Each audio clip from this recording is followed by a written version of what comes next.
is Juan Vega, and for my informative speech, I will be talking about education inequality. So, for starters, have you guys ever wondered what it would feel like to live and work for a country that's among the most educated countries in the world? Because I know I will.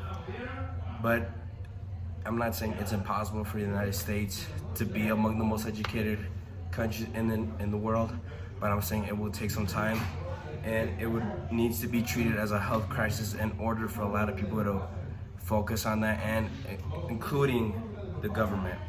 For starters, I will be talking about why students don't show up to school and why the teaching methods that the teachers are given aren't the proper methods for the students to earn a job in the real world, and how this problem that isn't treated as a health crisis can harm schools and students in the future, meaning schools shutting down and a lot of teachers not getting paid enough and losing their jobs, and then that causes more students to get less education.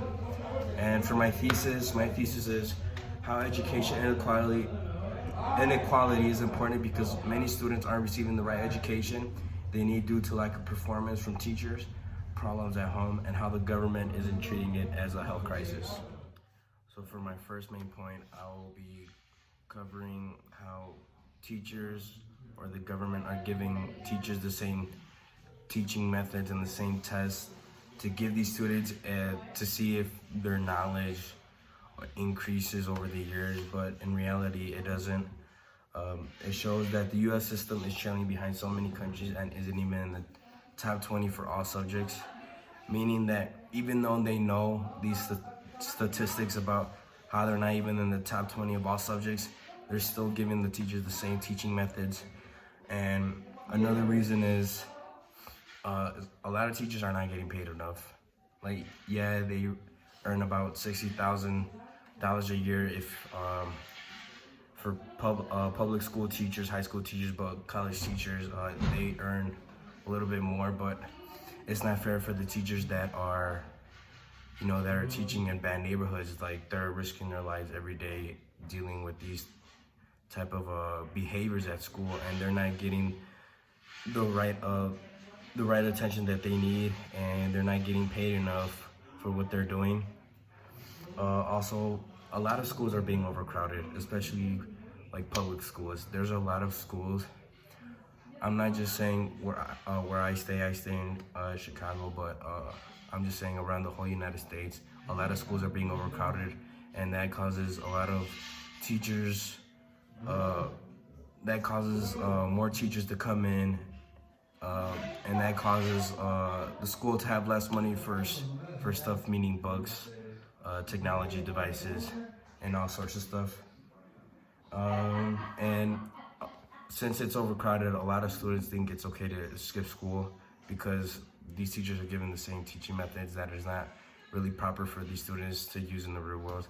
Like, writing, science, reading, and all that, you could learn that at home. But I'm talking about the teachers should give them the right education for these students to face the real world, and not to see if they can read at a college level or to see if they could do their multiplications. So for my second main point, I will be talking about why the government has a lack of effort towards this situation. Like, the government and the people of the United States should treat this problem as a health crisis so they could be more aware of, so more schools can have money to benefit the school themselves and for the students to earn a proper education. So what should we do towards the solution is we should get more families involved, especially the parents, get more involved in their child's education.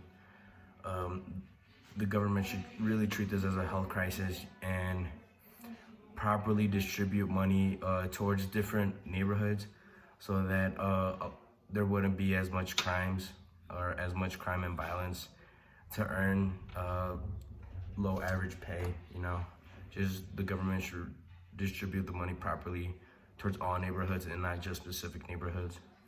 And also, it's I'm not saying technology is a downside for this for most schools, but I'm just saying that The government shouldn't give schools a lot of technology because that causes a lot of cheating and it won't benefit the students at all.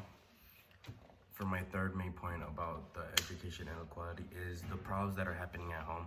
You know, there's 75% of students live under poverty, and there's a lot of families that their kids are enrolled in public schools that live in low income or that are middle income families.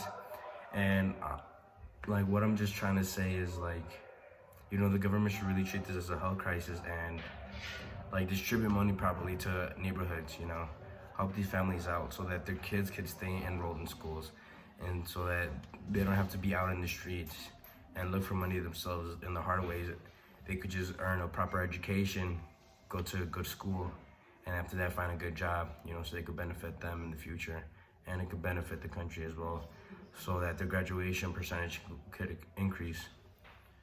So why is this topic more important? Because this is really important because like low attendance and low percentage of education can cause a lot of schools to shut down, and that causes a lot of schools to enroll into other schools, and that school could be overcrowded, and it's gonna be a whole mess around the future. That's why we should treat this as a health crisis.